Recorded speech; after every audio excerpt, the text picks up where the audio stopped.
Hello everyone, I am teaching 100 plus unique web application security issues in just 20 hours.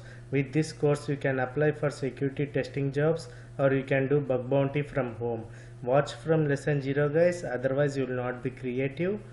Search in YouTube Uday Datrak bug bounty. This is a separate playlist to learn in 20 hours.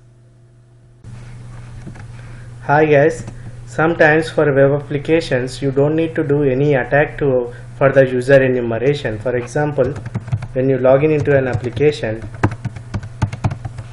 you could see somewhere as like recent users like hello1234, datrak1234. These are the usernames guys.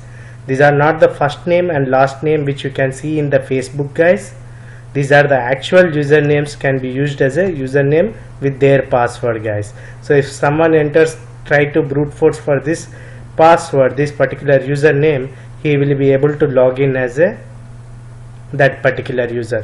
How do you know whether it's a name or first name, last name, or whether it's actual username and password guys? You can create multiple accounts and you can check out, like you can recent profile visitors kind of thing.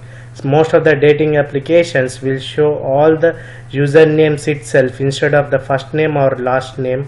So the attacker will take out all the usernames by visiting all the profiles, or else by looking at somewhere, like there will be a search page to search for people like Uday, then it will show all the users with Uday and their usernames guys on the search page.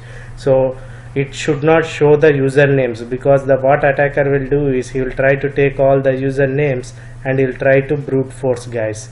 So this is also a security issue. This is a severe security issue guys, because some of the dating apps will be having like 1 million users, and it will show all the 1 million usernames. If you check for one default password against all the users, then you can log in as that particular user guys. So that's it.